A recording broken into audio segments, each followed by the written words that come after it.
Pai do Senhor, igreja, amém? Aleluia. Louva a Deus por esta oportunidade de mais uma vez fazer uso desta tribuna. Louva a Deus pela vida do pastor Isaías. Tem sido bênção na minha vida, na vida da minha esposa, pela vida do pastor Ageu, da sua esposa, e os demais obreiros da retaguarda. Amém? Meus amados, vamos abrir a Bíblia Sagrada, por gentileza, no livro de Mateus. Livro de Mateus, no capítulo 5. Aleluia. Livro de Mateus, no capítulo 5. O versículo é o versículo 13. Vamos verbalizar algumas palavras. Vós sois o sal da terra.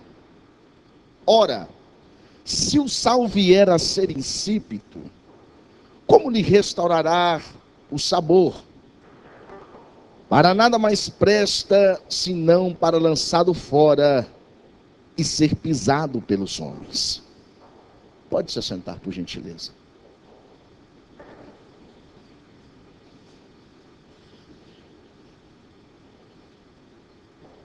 Meus amados, quando analisamos o mundo afora a qual estamos vivendo e analisamos as circunstâncias de tudo isso que estamos passando,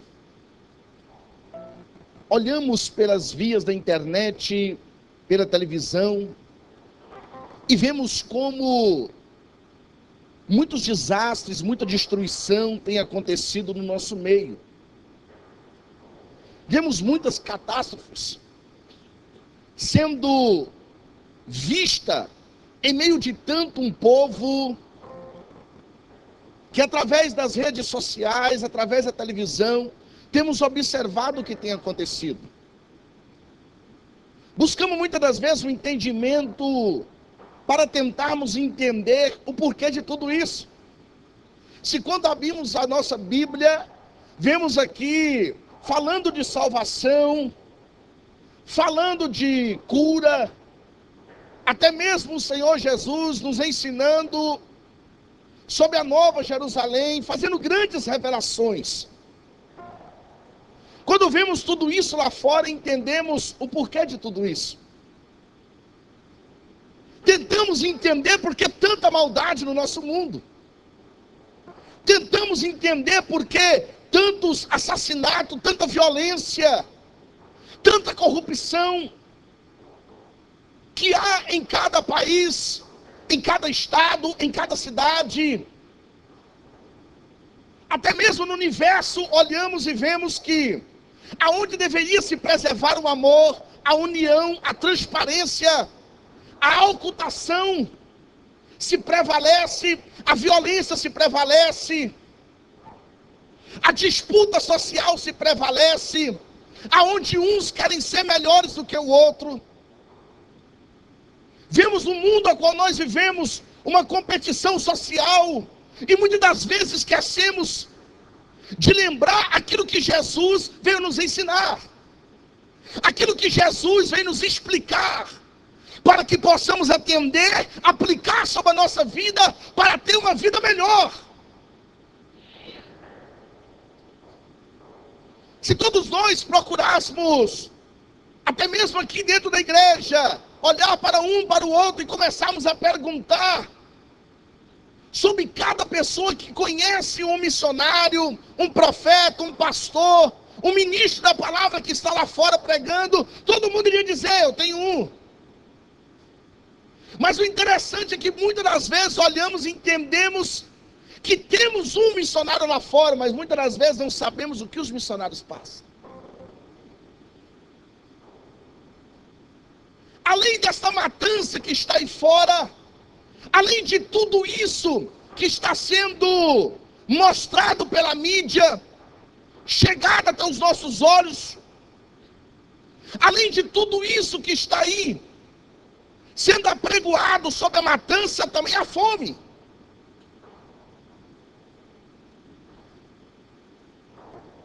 As duas perseguições que um missionário passa lá fora é a perseguição de ameaça de morte, e muitas das vezes não tem o que comer no seu prato no outro dia. Ele vive dia a dia, esperando o dia do amanhã, e o dia da manhã não pertence a nós, a não ser de Deus.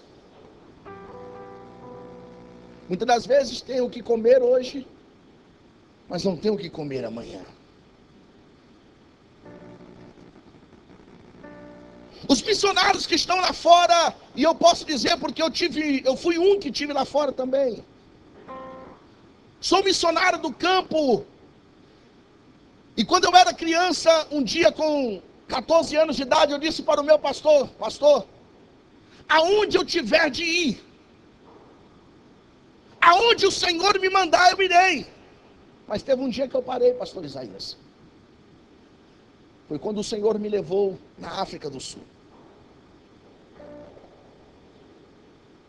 A minha tia, ela foi empossada como embaixatriz na Nigéria. E eu posso dizer aqui que na Nigéria é simplesmente tudo que os irmãos estão vendo. Os momentos de paz naquele país são momentâneos. Os momentos de paz naquele país é momentos que muitas pessoas descansam naquele momento, mas não se preparam para o dia que já está por vir. Quando vemos crianças sendo mortas, bombardeio em casas de cristão, quando vemos pela televisão, analisamos que aquilo dali é uma passada de um filme normal. Aqueles que são mais espirituais começam a entender o que está vendo, mas aqueles que muitas das vezes são leigos passam por despercebido.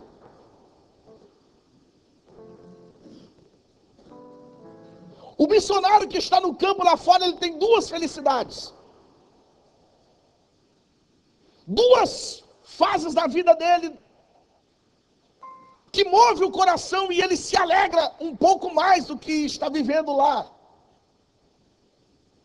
Quando ele sabe que uma igreja está orando por ele, e quando chega no começo do mês ele recebe uma oferta missionária. Esses dois momentos é o momento que o missionário ora em línguas estranhas. Ele se alegra. Porque não é fácil viver num país onde a sua língua não é a língua nativa. Não é fácil viver num país onde você ministra hoje, amanhã você já tem que pensar em outro lugar para fazer o culto. Porque sabe que a polícia vai passar ali e vai fechar aquele lugar. Você sabe que a igreja católica vai fazer denúncia para que o evangelho do cristão não venha a ser pregado. O budismo. Tudo isso vivemos no campo missionário. Tudo isso vivemos lá fora. A perseguição, muitas das vezes, quando não é ameaça de morte, quando não é a fome, é a ameaça das pessoas que não querem que o nome de Jesus seja pregado. Ele se autodenomina na sua própria tradição que foi criado. Eu sou assim, vou morrer assim. Eu faço assim, vou fazer desse jeito e pronto, acabou.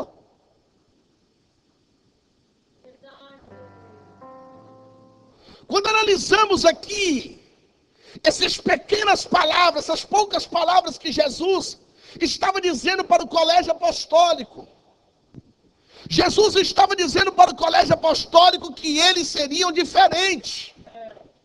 Jesus estava dizendo para o colégio apostólico que aonde ele enviasse o missionário, aonde o missionário colocasse a planta dos pés, teria que haver diferença. Nunca se houve um tempo a qual pessoas têm se convertido à palavra de Deus. Nunca se houve um tempo onde as pessoas têm mais procurado aproximar-se de Deus. Porque o Senhor tem levantado os missionários e enviado para o campo a pregoar a palavra.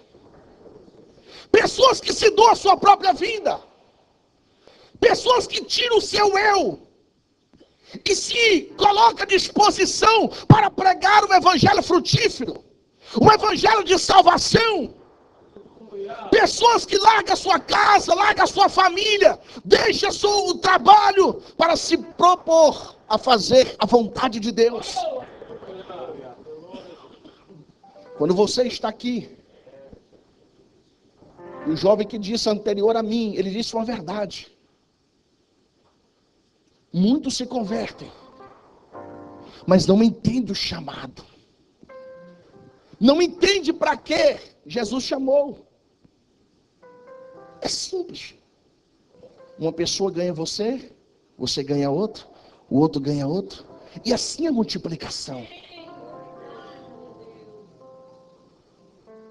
Jesus não chamou você para que você comece a imaginar sua própria família, ou comece a entender que é só o seu quadrado familiar que vai ser salvo. Jesus chamou e deixou um legado: ide por todo mundo e pregai o evangelho a toda criatura. Foi uma determinação, não foi do teu pai, não foi da tua mãe, foi uma determinação do próprio Jesus. Se você não conhece, eu vou te explicar. Foi aquele que morreu na cruz por você. Foi aquele que deu a vida por você. Então dê a vida por alguém.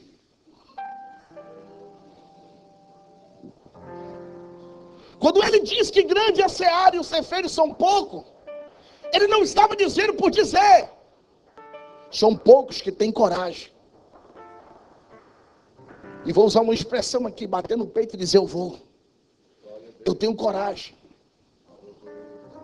Porque muitos que estão do nosso meio, a primeira coisa que se preocupa é como é que eu vou comer amanhã. Muitos que se preocupam é com o que eu vou vestir amanhã. Mas um obreiro levantado por Deus, ele não se preocupa com o que ele há de vestir, nem há de comer, nem há de beber. Mas ele se preocupa com quem? Aleluia. O motivo que ele foi enviado é para pregar para pessoas que não conhecem o evangelho. Eu fui missionário em Madrid por 2 anos. E sofremos 2 perseguições ali. A primeira perseguição foi quando a polícia chegou e fechou a igreja. No momento do culto, o pastor Isaías, lá estavam os irmãos adorando ao Senhor, num grupo de 120 pessoas.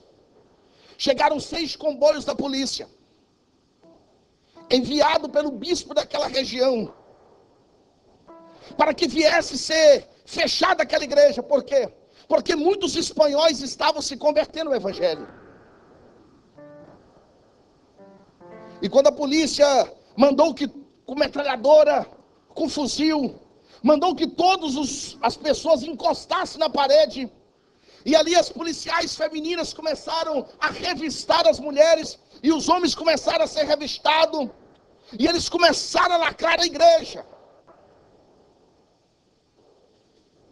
Aquele lugar que era lugar de adoração, aonde 90% das pessoas que estavam ali eram espanhóis, que viviam a sua tradição de ateu. Porque se você procurar nos estatutos da Espanha, você não vai ver ali pessoas sendo mortas por outros, você vai ver suicídio. Há um lugar em Madrid que você passa por debaixo de uma rua, e quando você passa pelo túnel que você começa a subir, existe uma ponte de aproximadamente 50 metros, ela é muito grande. Ou melhor, de 350 metros, de onde as pessoas usam aqui dali para suicídio. As pessoas naquele lugar sofrem de uma carência. Aí Deus pega um missionário, prepara, envia para que essa pessoa venha ser salva.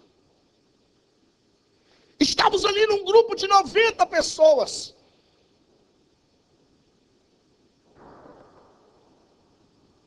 A polícia chegou, fechou aquele lugar.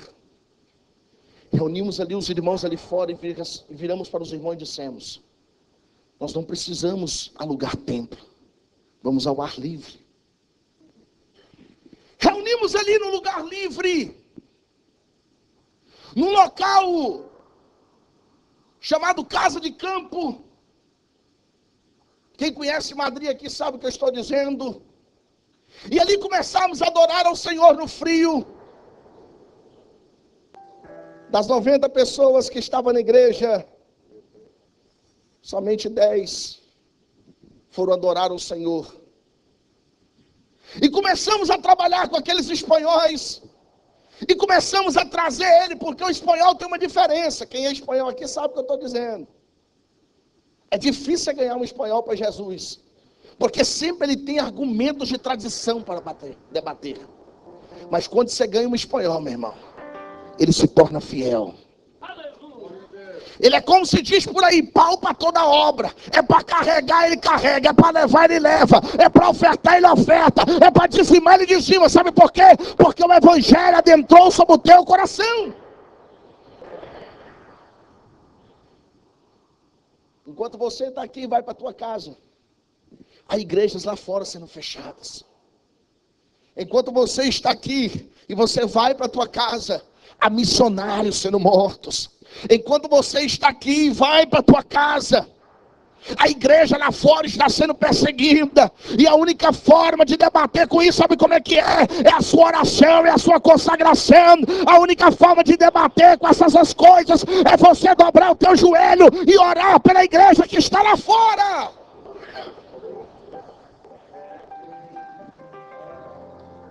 Quando Jesus,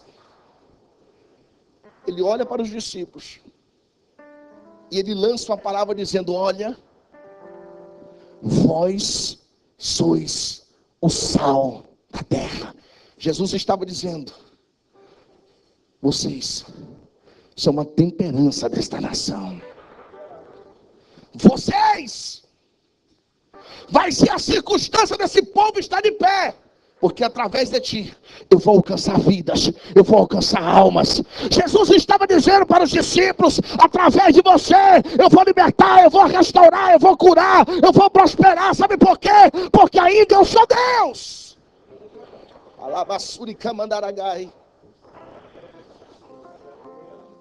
Adota o missionário. Adota a obra de Deus lá fora. Através dos teus joelhos, através da tua contribuição. Quando eu disse um dia que eu queria ir pregar o evangelho para todas as criaturas, Deus me levou na Nigéria, pastor. Quando eu estava andando com o pastor lá, o pastor dizendo: está vendo esse lugar que o senhor está pisando? 200 crianças foram mortas aqui. Eu falei: como? 200 crianças foram mortas aqui. Eu falei: mas como? Elas foram amarradas, pegaram gasolina, jogaram nelas vivas e atearam fogo. Eu falei: eu não acredito. Sério, pastor? Ele falou: sério, meu filho. Ele falou: não acabou não, vem para cá. Guarda suas lágrimas para daqui a pouquinho. Ele me levou para um outro lugar, chamado Gari. Eu não sei o pronunciamento de lá. Era um outro lugar. Eles colocam colchão, amarra os missionários cristãos que estão lá. Nesse colchão, colocam um do lado do outro, junta aquele povo, todos os guerrilheiros com pistola, com armas, e ali eles riscam o fósforo, joga sobre aqueles colchões, o fogo se espalha e mata os obreiros. Eu falei, acabou não. Aqueles que se convertem, o que acontece, pastor? Quando eles descobrem, são sequestrados. As mulheres são cortadas os seios. São estrupadas. Eles cortam o cabelo delas. Depois de toda essa maldade, eles atiram fogo.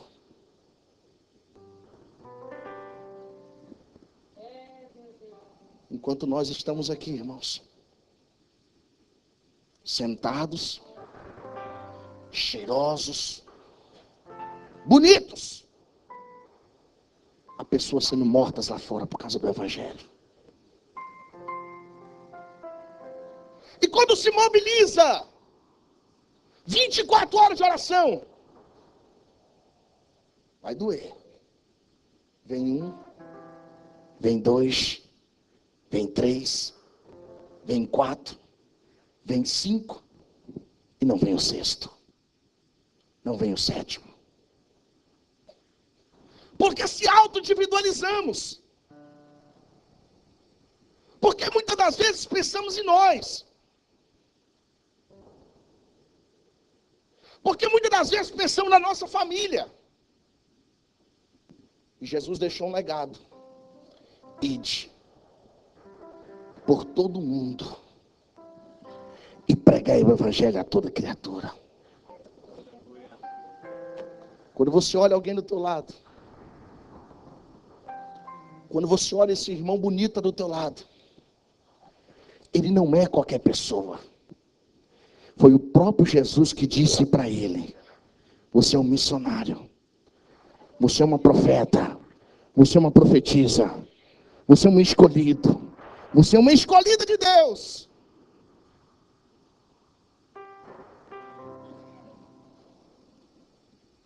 Quando você descobrir que tem um missionário lá no campo, está fora da tua casa, da tua residência, do teu lar, quando você descobrir que tem um missionário que largou sua própria família para pregoar o Evangelho, não duvide, porque foi o próprio Jesus que enviou. Quando eu fui casar, missionária Beth, eu disse para minha esposa: eu só tenho a roupa do corpo e promessa de Deus. E ela não acreditou. Ela falou: esse negão bonito aí tem alguma coisa diferente. E quando ela veio ao Brasil comigo, eu tinha um apartamento financiado que eu perdi. E lá nesse apartamento tinha um colchão, um guarda-roupa,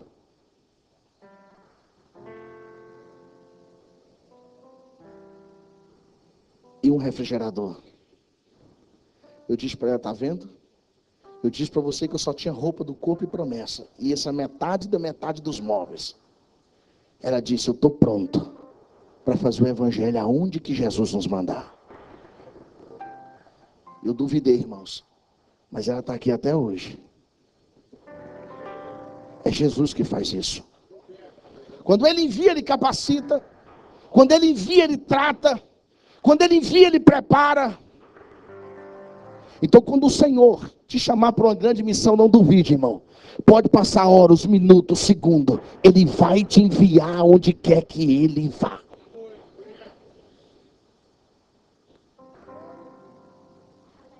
Quando os discípulos entenderam por que Jesus estava dizendo que eles eram o sal da terra, os discípulos começaram a entender. E Jesus disse: olha, vós sois o sal da terra. Jesus estava dizendo: olha, não precisa esperar tapete vermelho. Não precisa esperar aplausos. Jesus estava dizendo para os discípulos: não precisa esperar recompensa. Jesus estava dizendo para os discípulos: não precisa esperar que vai haver quando você chegar. O que eu estou dizendo é que tu és o sal da terra. Os discípulos começaram a entender: mestre, eu estou entendendo. Quando o Senhor está dizendo que nós somos o sal da terra, Jesus começa: tu és a temperança desta nação. A tua oração pode mudar a cidade de Foz do Iguaçu. A tua oração pode mudar o estado do Paraná. A tua oração pode mudar o Brasil. A tua oração pode mudar esse país corrompido. A tua nação pode mudar a vida dos missionários que estão lá fora. Então cada vez que você ora, é vitória que Deus está mandando lá para fora. Aleluia! Cada vez que você dobrar os teus joelhos, cada vez que você adotar um missionário, cada vez que você orar pela vida dos obreiros que estão lá fora, você pode ter certeza que tem prosperidade lá fora e tem bênção sobre a tua vida. Então não deixe de orar, querido. Foi só 24 horas, mas você pode multiplicar para 48. Você pode multiplicar para 100. Para 200 horas, para 300 horas. Continue orando, continue pagando preço pela vida de alguém, continua lutando pela a vida de um missionário que está lá fora, continua pagando um preço por missões, continua pagando um preço pela igreja que está lá fora. Sabe por quê, meu irmão? Porque quando a vinda de Jesus vier, nós vamos estar na Nova Jerusalém adorando, exaltando, glorificando ao Deus. Aqueles irmãos que você orou, vai estar lá no céu. Sabe por quê? Porque Jesus te chamou para pregar o evangelho, para pronunciar as boas novas. Jesus te chamou para mudar a história dessa nação.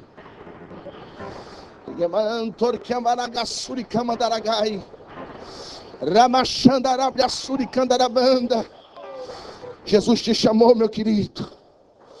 Jesus te chamou para mudar a tua história. Mudar a história desse país, dessa nação, desses países que estão sendo perseguidos, os cristãos que estão lá. Oh, Espírito de Deus. Não é fácil, irmãos, você sair da tua terra, da sua língua nativa, e você ir para um país que ninguém te conhece. Eu já chorei lágrimas de sangue. Eu já urrei nos quartos onde eu dormi. Eu já chorei, muitas das vezes pedindo ao Senhor: me leve embora. E o Senhor dizia para mim: filho, eu te trouxe para cá. Eu te trouxe para que você pronunciasse a minha palavra. Uma vez eu estava na Bélgica, e eu só fui com a passagem. Só com a passagem de ida, e fiz uma fictícia de volta, porque eu não tinha dinheiro para pagar as duas. E quando eu estava lá na Bélgica, um pastor falou comigo: pastor, o senhor é doido? Eu falei: sou mais doido que você.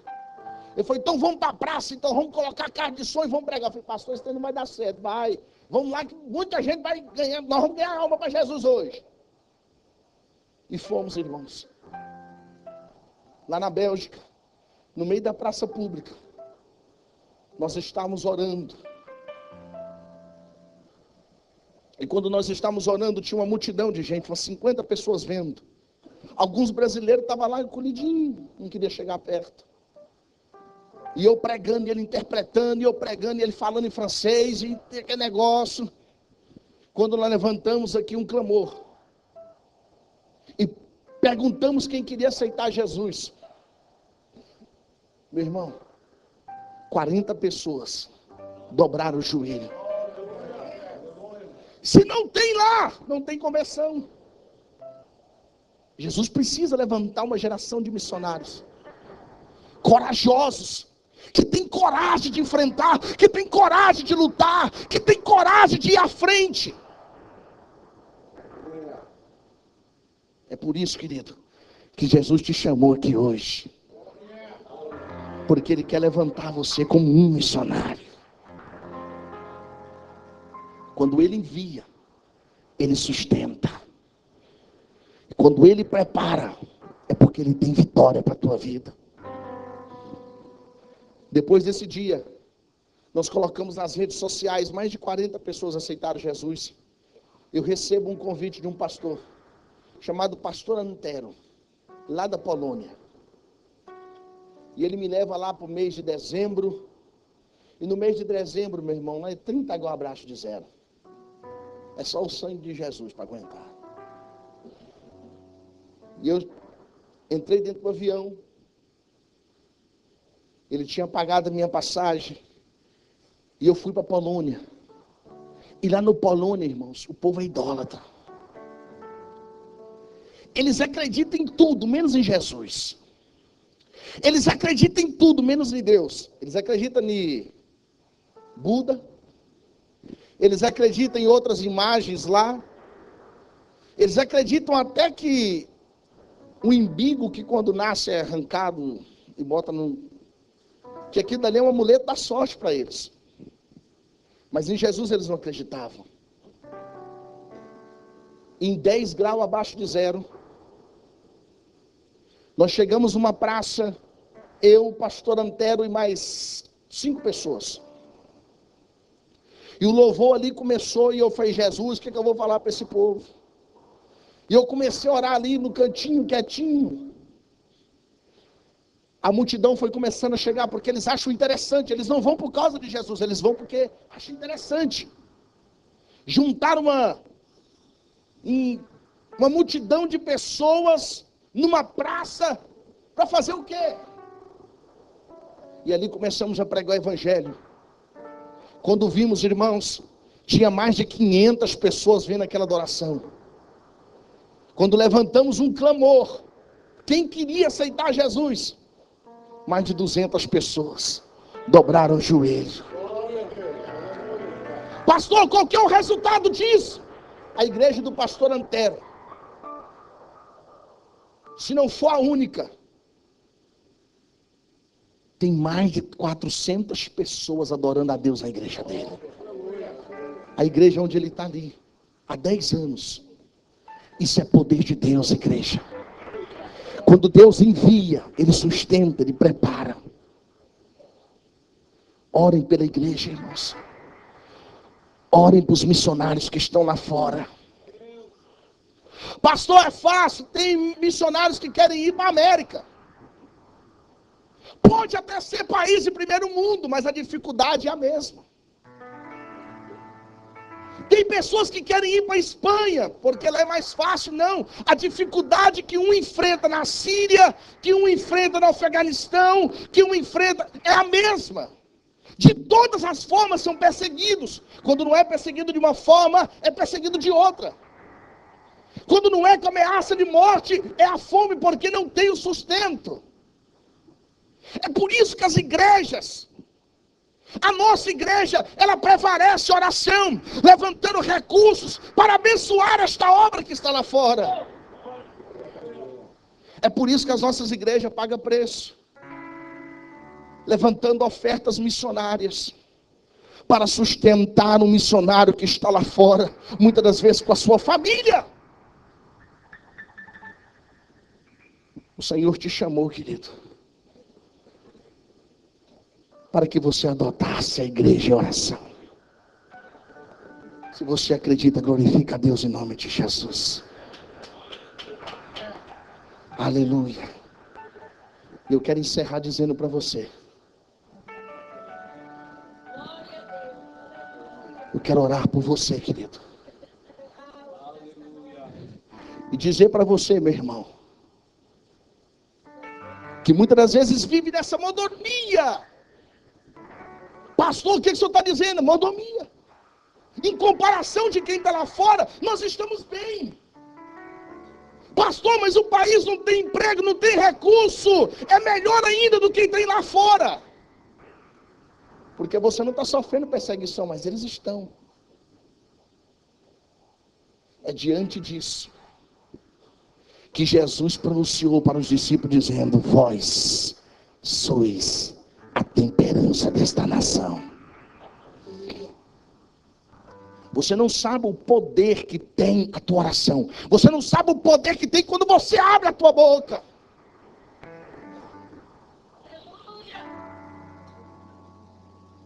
Por isso eu continuo dizendo: Jesus, envia a mim aonde tu queres me levar. Seja lá para que lugar que for. Eu quero morrer fazendo a obra de Jesus. Ele me escolheu para que eu enviasse as boas novas.